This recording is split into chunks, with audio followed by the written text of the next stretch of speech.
आपको अडानी जी के समधी की कहानी सुनाती हूं। और वो कहानी सुनानी जरूरी है क्योंकि वो भी एक भगोड़े हैं। अडानी जी के समधी हैं, उनका नाम है जतिन मेहता। नाम तो आपने सुना ही होगा। Winsome Diamonds, Forever, Precious Jewellery, Suraj Diamonds, इन सब के मालिक हैं। याद आना चाहिए आपको, ये वही कंपनियां हैं जिन्होंने पंजाब नेशनल बैंक और तमाम अन्य भारतीय सरकारी बैंकों पर चपत लगाई 7,000 करोड़ रुपए की। $1 बिलियन की चोरी कर कर यह आदमी हिंदुस्तान से भाग गया, दूसरी जगह का नागरिक बन गया और सरकार ने आंखों पर पट्टी और मुंह में दही जमाकर कुछ भी नहीं किया इसके खिलाफ। यह जतिन मेहता अडानी जी के समधी की कहानी है। लेकिन हम ये कहानी इसलिए सुना रहे हैं क्योंकि जतिन मेहता के भागने में, उनके पैसे के गबन में, उनकी काली करतूतें पूरी तरह से अडानी स्कैम से जुड़ी हुई हैं। एक अत्यंत गंभीर मुद्दे पर आपके पास आज फिर आए हैं इस मंच से। अडानी जी की काली करतूतों के बारे में हमने इस मंच से, कांग्रेस पार्टी ने, श्री राहुल गांधी ने, हमारे अध्यक्ष ने लगातार सच सामने लाने का काम किया है। इस मंच से हमने वो सारे सवाल उठाए हैं जो आज इस देश के मन में हैं कि इस देश के प्रधानमंत्री, उनकी चुनी हुई सरकार, उनके तमामों मंत्री, उनके सांसद, पूरा तंत्र भ्रष्टाचार से घिरे गौतम अडानी को बचाने में क्यों लगा हुआ है। पर सच को छुपाया नहीं जा सकता है।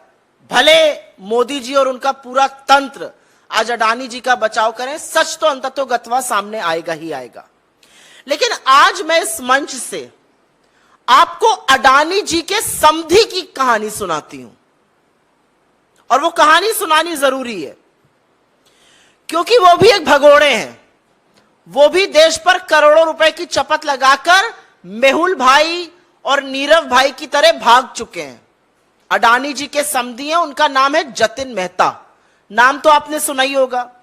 Vinson Diamonds, Forever, Precious Jewellery, Suraj Diamonds, इन सब के मालिक हैं। याद आना चाहिए आपको, ये वही कंपनियां हैं जिन्होंने पंजाब नेशनल बैंक और तमाम अन्य भारतीय सरकारी बैंकों पर चपत लगाई 7,000 करोड़ रुपए की। $1 बिलियन की चोरी कर कर यह आदमी हिंदुस्तान से भाग गया, दूसरी जगह का नागरिक बन गया और सरकार ने आंखों पर पट्टी और मुंह में दही जमाकर कुछ भी नहीं किया इसके खिलाफ। यह जतिन मेहता अडानी जी के समधी की कहानी है। लेकिन हम ये कहानी इसलिए सुना रहे हैं क्योंकि जतिन मेहता के भागने में, उनके पैसे के गबन में, उनकी काली करतूतें पूरी तरह से अडानी स्कैम से जुड़ी हुई हैं। मैं बहुत कुछ पहनने से पहले थोड़ा सा जतिन मेहता और उनकी पत्नी जी के बारे में आपको और बता देना चाहती हूं। जतिन मेहता जी की लड़की की शादी गौतम अडानी के बड़े भाई विनोद अडानी की लड़के से हुई है, इसलिए वो परिवार के समधी हैं। अब इससे ज्यादा घनिष्ठ संबंध दूसरा शायद ही कोई होता होगा। जतिन मेहता और उनकी पत्नी ने 2 जून 2016 को भारत की नागरिकता छोड़कर कैरिबियन में, जो अंतरराष्ट्रीय टैक्स हेवन है, सेंट किट्स में, वहां की नागरिकता ले ली। वहां से एक्स्ट्राडिशन की हमारे पास कोई ट्रीटी नहीं है। सरकार फिलहाल हाथ ही मल रही है।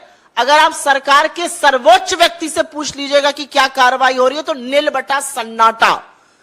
हमारी तरफ कहा जाता है नील बटा सन्नाटा, जीरो, शून्य कार्रवाई हो रही है जतिन मेहता के खिलाफ। असल में यूके के अंतरराष्ट्रीय बैंकों द्वारा जतिन मेहता पर केस चलाया जा रहा है, लेकिन उससे भारत में जो उन्होंने फ्रॉड किया है, जो $1 बिलियन करीब 7,000 करोड़ रुपए की चपत लगाकर जो वो भग गए, उससे भारत की कार्रवाई और भारत के किसी बैंक का कोई लेना देना नहीं है। तो नील बटा सन्नाटा कार्रवाई मोदी जी जतिन मेहता के खिलाफ कर रहे हैं। अब आपको समझाते हैं कि वो ऐसा क्यों कर रहे हैं। वो ऐसा इसलिए कर रहे हैं क्योंकि मेहुल भाई हो गए या नीरव मोदी हो गए या जतिन मेहता जैसे चोर और भगोड़ों के तार अडानी के काले कारनामे, अडानी की काली करतूतों से जुड़े हुए हैं।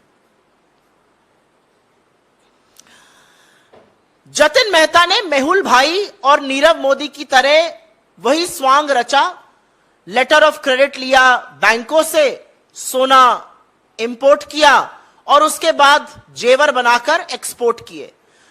मजे की बात यह है कि जिन 13 कंपनियों को जतिन भाई ने दुबई में ये एक्सपोर्ट किया, वो जांच के बाद पता चल रहा है वो 13 कंपनियों का मालिकाना हक उन्हीं का था, वो एक्चुअल उन्हीं की कंपनियां थी, उनको उन्होंने एक्सपोर्ट किया और उसके बाद वो पैसा डुबा दिया गया, कह दिया गया पेमेंट नहीं हुआ, पैसा डूब गया।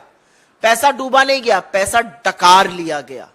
$1 बिलियन भारतीय बैंकों के, भारतीय करदाताओं के, भारत की सरजमी के $1 बिलियन, 7,000 करोड़ रुपए पूरी तरह से डकार लिए गए, ये स्वांग रच के कि हम एक्सपोर्ट कर रहे हैं। 13 कंपनियां उन्हीं की थी, उनको एक्सपोर्ट कर रहे थे। तो सबसे बड़ा मामला ये मनी स्विंडलिंग का बनता है, लेकिन ईडी भगवान जाने कहां है, समझ ही में नहीं आता किसकी तफ्तीश कर रही है, पता नहीं किस विपक्ष के पीछे पड़ी हुई है।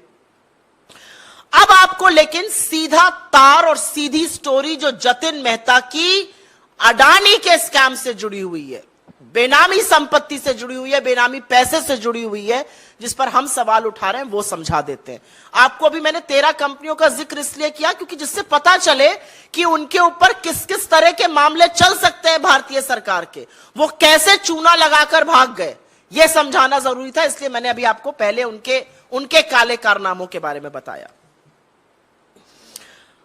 मोंटेरोसा नाम का एक कंपनियों का समूह है, ये शेल ग्रुप्स की मालिक है, मॉरिशस स्थित है मोंटेरोसा। इसका जिक्र तमाम रिपोर्ट्स में भी हुआ है, इसकी बखिया भी काफी अब खुल रही है, कलई खुलती जा रही है। मोंटेरोसा समूह की जो कंपनियां हैं, ये तथाकथित तौर से उन शेल कंपनियों में पैसा डाल रही हैं जिनके थ्रू अडानी के पास पैसा आ रहा है। जो सवाल हम पूछ रहे हैं और जो सवाल देश पूछ रहा है, 20,000 करोड़ किसके हैं? यह 20,000 करोड़ बेनामी पैसा है जो शेल कंपनीज के माध्यम से अडानी समूह में आया है, और इन शेल कंपनीज का मालिकाना हक मोंटेरोसा समूह के पास है। जतिन मेहता और मोंटेरोसा के लिंक है आपस में, समधी साहब के और शेल कंपनीज के जो हेड है उनके आपस में लिंक्स हैं। मोंटेरोसा के सीईओ और चेयरमैन के साथ जतिन मेहता कई कंपनीज में डायरेक्टर रहे हैं। मोंटेरोसा के साथ चैंग ल्यूंगलिंग, जिनका हमने वो जो चीनी व्यक्ति था चैंग चुंगलिंग, जो चीनी कनेक्शन एक मोदी अडानी के साथ है, उस पर हमने जो बोला है, उनके साथ लिंक है। मोंटेरोसा और जतिन मेहता का सीधे सीधे संबंध है, और इस संबंध के चलते, क्योंकि हम सवाल बार बार उठा रहे हैं कि 20,000 करोड़ किसके हैं, ये जो पैसा चोरी किया गया हिंदुस्तान से, जो गबन कर लिया गया, जो डकार लिया गया, ये किसका पैसा है? ये लेकर भाग गए, इनको वापस क्यों नहीं लाया जा रहा है? इनके खिलाफ क्या कार्रवाई हो रही है? भारत के बैंकों का $1 बिलियन, उस टाइम के हिसाब से $1 बिलियन, अभी और ज्यादा 7,000 करोड़ रुपए लेकर जतिन मेहता भाग जाता है, समधी साहब भाग जाते हैं, और मोदी जी कुछ करते नहीं है। और अब पता चलता है कि जो शेल कंपनियां लगातार अडानी में पैसा डाल रही हैं, उनसे उनके संबंध हैं। तो भैया सवाल तो बनेगा ही कि 20,000 करोड़ किसके हैं? ये बहुत बड़ी गुत्थी है, ये जलेबी है, और उस जलेबी को बना कौन रहा है? अडानी और मोदी जी मिलकर। और मैं इसलिए कह रही हूं मिलकर ये जलेबी बनाई और पकाई जा रही है, क्योंकि अगर जलेबी नहीं है तो ये और क्या है? हम बड़ा आरोप लगा रहे हैं और हर बार सवाल का जवाब नहीं आता। मैं अपनी बात को कंक्लूड करूंगी कुछ ज्वलंत सवाल पूछकर। जतिन मेहता को कौन बचा रहा है? जतिन मेहता जो गौतम अडानी के परिवार के समधी हैं, वही गौतम अडानी जो मोदी जी के परम मित्र हैं, उनको कौन बचा रहा है? उनके खिलाफ कार्रवाई क्यों नहीं की जा रही है? और अब कुछ तथ्य सुन लीजिए जिससे आप भौचक्के रह जाएंगे। सीबीआई ने 5 अप्रैल 2017, 3 साल बाद एफआईआर दर्ज करी, जबकि बैंकों ने 2014 से कहना शुरू कर दिया था कि जतिन मेहता जो है उसके खिलाफ शिकायत करी थी। 3 साल बाद एफआईआर क्यों दर्ज होती है? कौन बचा रहा है? एफआईआर में देरी क्यों हुई? क्या कार्रवाई की जा रही है? जतिन मेहता ने यहां से नागरिकता छोड़ी, वो सेंट किट्स में बस गए, उनके खिलाफ क्या कार्रवाई की जा रही है? यह तीसरा सवाल है और यह तीसरा अहम सवाल है, कहां है सीबीआई की कार्रवाई, कहां है ईडी की कार्रवाई? चौथा एक बड़ा सवाल और है,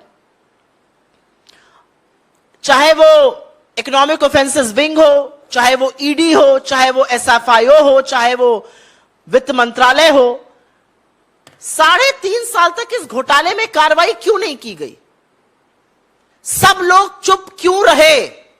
क्योंकि वो गौतम अडानी के समधी हैं, क्योंकि कहीं पर उनके तार अडानी के काली करतूतों और अडानी स्कैम से जुड़े हुए हैं, इसलिए मोदी जी चुप रहे।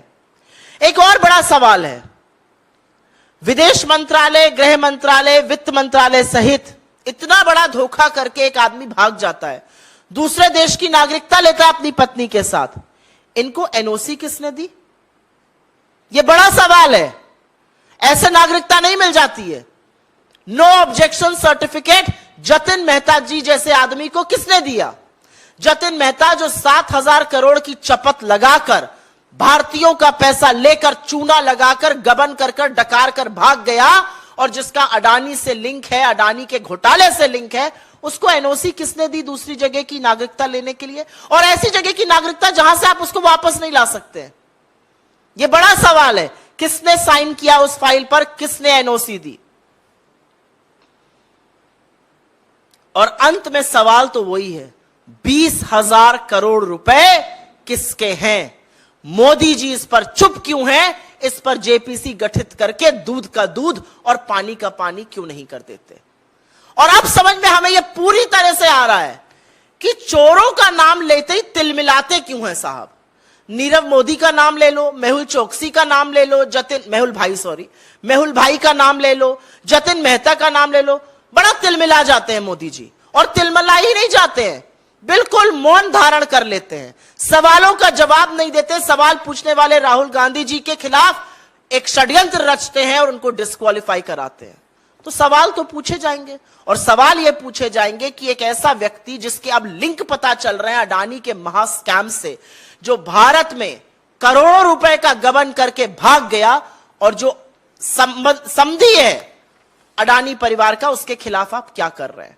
I will very briefly make a statement in English on this, because some very startling revelations have come to fore as far as the Adani scam is concerned, and you will be shocked to know some very shocking revelations that have happened.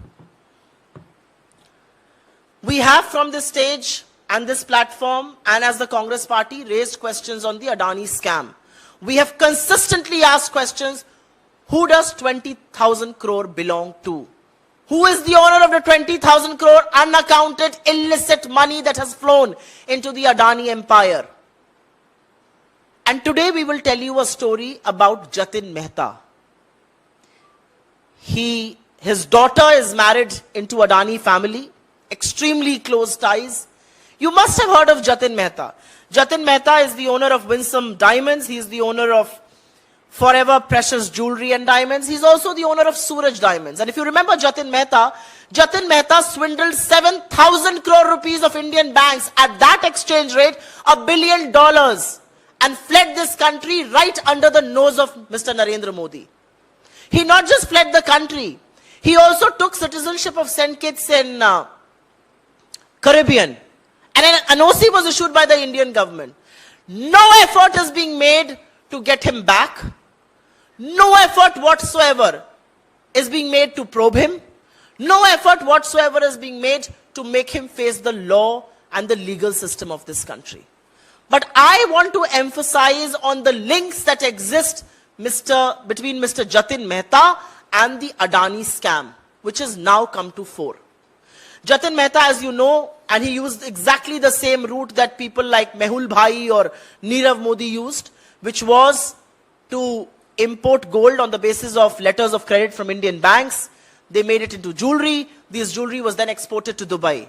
It's shocking that the 13 companies to which this jewelry was exported in Dubai were eventually all owned by Jatin Mehta and his family. It was said that those companies refused to make the payments, and which is why that money turned into losses. Actually, that money was swindled by Jatin Mehta and family. That money belongs to honest taxpayers of this country. It's money that belongs to public sector banks of this country. It's money for which the ED and the CBI should be running from pillar to post, but nothing is happening on that. The bigger story here, however, is that Jatin Mehta has a direct link to the Adani scam. There is a group of companies based out of Mauritius, allegedly the owners of the shell companies, that are pumping in money into the Adani group by the name of Monte Rosa. Jatin Mehta has direct links with Monte Rosa. In fact, Monte Rosa's chairman and CEO served as director in 3 companies alongside Jatin Mehta. Monte Rosa also has links with Chang Chongling, the Chinese suspicious national who is a part of the Communist Party of China and who've been talking about very frequently. But the question is, why is the government not acting against these fugitives? Why is the government not acting against people like Jatin Mehta or Mehul Bhai or Nirav Modi? Where has that probe reached? And which is why we are only raising some relevant questions. Who is protecting Jatin Mehta? Why is the might of the Indian law not chasing him? What about the EOW, the SFIO, the CBI, the ED? Why are they not probing him?